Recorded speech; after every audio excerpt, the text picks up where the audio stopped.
কাপ্তাই নদ বাংলাদেশের রাঙামাটি জেলায় অবস্থিত দক্ষিণ পূর্ব এশিয়ার বৃহত্তম মানবসৃষ্ট নদ। এটি মূলত জলবিদ্যুৎ তৈরির জন্য ১৯৫৬ সালে কর্ণফুলী নদীর ওপরে বাঁধ দিয়ে নির্মাণ করা হয়।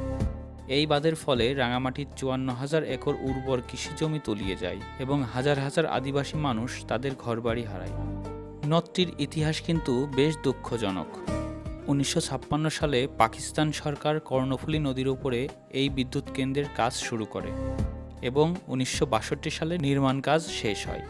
কাপ্তাই এলাকায় বাঁধ দেওয়ার কারণে নদীর পানি আটকে গিয়ে বিশাল এই নদের সৃষ্টি হয় এবং পানি বাড়ার সাথে সাথে রাঙামাটি শহরের বিশাল অংশ ও গ্রাম তলিয়ে যায়। সে সময় প্রায় ১৮,০০০ পরিবার বা প্রায় ১ লক্ষ মানুষ বাস্তুচ্যুত হয়। অনেক পরিবার তখন ভারত ও মায়ানমারে চলে যেতে বাধ্য হয়। তলিয়ে যাওয়া স্থানগুলোর মধ্যে চাকমা রাজার রাজপ্রাসাদ ছিল অন্যতম। বর্তমানে নদের নিচে চাপা পড়েছে অনেক বাড়ি, স্কুল ও ঐতিহাসিক স্থাপনা। এখানকার অনেক মানুষ পানিতে মাছ ধরে তাদের জীবিকা নির্বাহ করে। বর্তমানে এটি বাংলাদেশের অন্যতম সুন্দর একটি পর্যটন স্থান। স্বচ্ছ পানি ও সবুজ পাহাড়ের দৃশ্য দেখতে প্রচুর মানুষ প্রতিনিয়তই রাঙামাটিতে আসেন। তো কিছুদিন আগে আমিও গিয়েছিলাম রাঙামাটিতে। মাত্র ১৫০০ টাকায় ঢাকা থেকে যাওয়া আসা এবং ২ বেলার খাওয়া সহ কীভাবে আপনি রাঙামাটির সৌন্দর্য উপভোগ করতে পারবেন সব কিছু বিস্তারিত থাকবে এই ভিডিওতে। তো কথা না বাড়িয়ে চলুন ভিডিওটি শুরু করা যাক।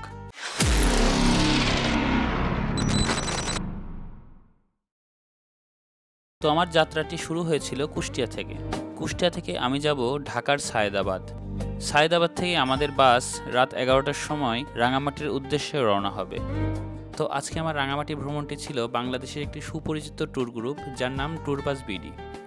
মাত্র ১৫০০ টাকায় যাওয়া আসা এবং ২ বেলার খাওয়ার সহ রাঙামাটির অপার্থিব সৌন্দর্য যারা উপভোগ করতে চান তারা কিন্তু অবশ্যই আমার স্ক্রিনে দেওয়া নাম্বারে যোগাযোগ করতে পারেন, অথবা আপনারা কিন্তু আমার কমেন্ট বক্সে কমেন্ট করতে পারেন।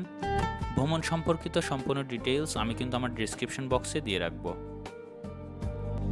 ট্রেন থেকে নেমেই রিক্সা করে আমি এখন যাচ্ছি সায়েদাবাদ। তো আমি এখন আছি সায়েদাবাদ মেয়র হানিফ ফ্লাইওভারে। তো এই ফ্লাইওভারের উপর থেকে কিন্তু আমাদের বাসগুলো রাঙামাটির উদ্দেশ্যে রওনা হবে। এখন বাজে রাত ১১:৩০। তো আমাদের বাস কিন্তু ছেড়ে দিয়েছে। আমরা এখন যাচ্ছি মেঘনা নদীর উপর দিয়ে।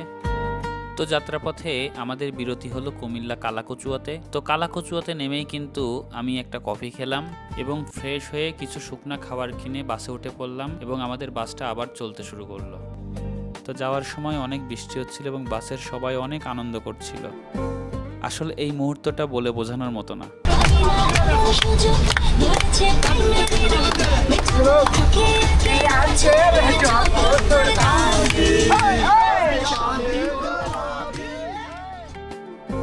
সারা রাত প্রচুর আনন্দ করার পরে সকাল ৬টার সময় আমরা কিন্তু পৌঁছে গেলাম পার্বত্য চট্টগ্রাম অর্থাৎ রাঙামাটি জেলার ভেতরে। তো রাঙামাটিতে প্রবেশ করার সাথে সাথেই পাহাড়ি রাস্তা দেখে কিন্তু আপনার মনটা ভালো হয়ে যাবে। পাহাড়ি আঁকাবাঁকা রাস্তা, সেই সাথে পাহাড় এবং পাহাড়ের উপর দিয়ে যেভাবে মেঘগুলো ভেসে বেড়াচ্ছে এটা দেখে যে কারোর মন ভালো হয়ে যাবে। তো বাস থেকে নেমেই আমরা এখন কাপ্তাই লেক ঘাটের দিকে যাচ্ছি। তো এই ঘাটেই কিন্তু আমাদের ট্রলার দাঁড়ানো আছে। তো এই ট্রলারে করে আমরা পুরো কাপ্তাই লেক আপনাদেরকে ঘুরে দেখাবো। তো আজকে সকালের আবহাওয়া ছিল কিন্তু অনেক সুন্দর। আকাশটা দেখতে পাচ্ছেন অনেক নীল এবং প্রচুর পরিমাণে মেঘ ভাসতেছে। এই রকম প্রকৃতি দেখে সারা রাতের ক্লান্তি যেন এক নিমিষেই শেষ হয়ে গেল। তো ট্রলার নিয়ে আমরা কিন্তু চলে আসলাম কাপ্তাই লেকের একটি রেস্টুরেন্টে। এই রেস্টুরেন্টটির নাম হচ্ছে ইয়ারিং রেস্টুরেন্ট। তো আপনাদেরকে যেমনটা বলেছিলাম মাত্র ১৫০০ টাকায় যাওয়া আসা এবং ২ বেলার খাওয়ার। তো ২ বেলার খাওয়ারের মধ্যে কিন্তু সকালের খাবারটা এবং দুপুরের খাবারটা গ্রুপের পক্ষ থেকে আসবে এবং বাকি যেই রাতের খাবারটা থাকবে সেই রাতের খাবারটা কিন্তু আমাদেরকে নিজের টাকা দিয়ে কিনে খেতে হবে। তো খাওয়া দাওয়া শেষ করে রাঙামাটির সৌন্দর্য উপভোগ করছিলাম।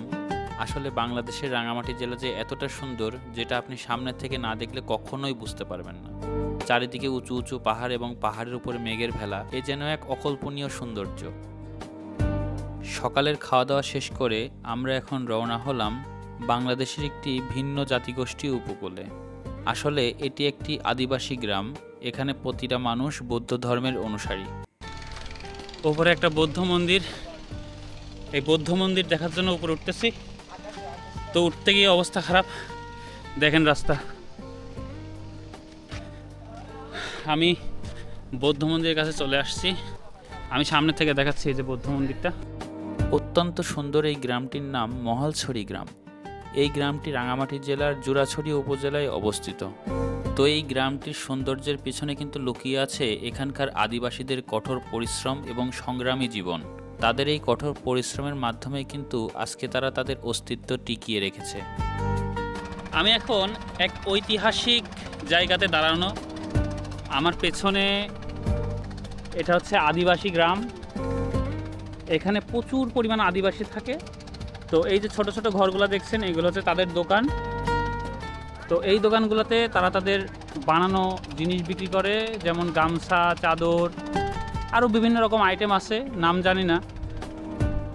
আর তারা কিন্তু সকালে ঘুম থেকে উঠেই এইরকম একটা ভিউ পায়। ভিউটা দেখেন, জাস্ট অসাধারণ। আমি তো এই গ্রামে গেছিলাম একটু আগে, এই গ্রাম থেকে এসেই নেমেই দেখছি এরকম একটা ভিউ। তো চিন্তা করতে পারেন তারা কত ভাগ্যবান। তো এরকম ভিউ পেতে হলে কিন্তু অবশ্যই আপনাকে বাসা থেকে বের হতে হবে। বাসায় থাকলে কখনো এরকম ভিউ দেখা যাবে না। তো আদিবাসী গ্রাম দেখা শেষে আমরা এখন যাচ্ছি সুবলং ঝর্ণার দেখার উদ্দেশ্যে। তো যাওয়ার সময় দেখছিলাম এখানকার আদিবাসীরা কিভাবে তাদের ছোট ছোট নৌকা নিয়ে মাছ ধরে তাদের জীবিকা নির্বাহ করে। আসলে আমাদের ভাগ্যটা অনেক ভালো ছিল। আমরা যে এইরকম একটা আকাশ দেখতে পাবো তা কখনো কল্পনাও করতে পারি নাই। তো যাই হোক, নীল আকাশ আর সাদা মেঘের ভেলা দেখতে ভালোই লাগছিল। আমরা এখন চলে আসলাম সুবলং ঝর্ণা দেখতে।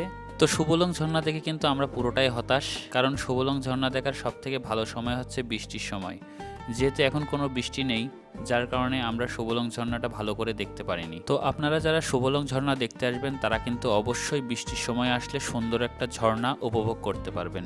আচ্ছা, আমি কাপ্তাই লেকে নামেছি আর আমার পেছনে ভিউটা দেখতে পাচ্ছেন।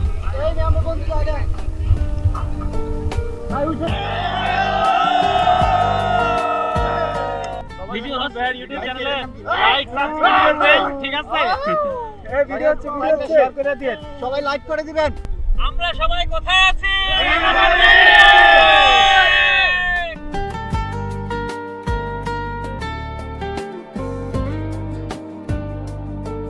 আমরা এখন যাচ্ছি আমাদের আজকের শেষ গন্তব্য রাঙামাটির ঝুলন্ত সেতু। এই সেতুটি কাপ্তাই নদের উপরে অবস্থিত একটি বিখ্যাত দর্শনীয় স্থান। বাংলাদেশের পর্যটন কর্পোরেশন 1986 সালে এটি নির্মাণ করে। সেতুটির মূল কাজ ছিল নদের কারণে বিচ্ছিন্ন হয়ে যাওয়া দুই পাহাড়ের মাঝে সংযোগ তৈরি করা। তো ঝুলন্ত ব্রিজ দেখার পরে আমরা কিন্তু দুপুরের খাবার খেয়েছি। দুপুরের খাবারটা অনেক ভালো ছিল, কিন্তু দুঃখিত আমি ভিডিও করতে পারিনি, কারণ প্রচণ্ড খিদে লেগে গিয়েছিল এবং হোটেলে প্রচুর ভিড় ছিল, যার কারণে ভিডিও করার আর সুযোগ হয় নাই। তো আজকের মতো আমাদের রাঙামাটির ট্যুরের সময় প্রায় শেষ। আমরা বোট থেকে নেমে রাঙামাটির একটা স্কুল মাঠে বসে আছি। তো স্কুল মাঠে বসে কিন্তু আমরা ফুটবল খেলা উপভোগ করছি। এখানে সবাই ফুটবল খেলছে। বিকালটা অনেক পরিষ্কার, অনেক সুন্দর লাগছে।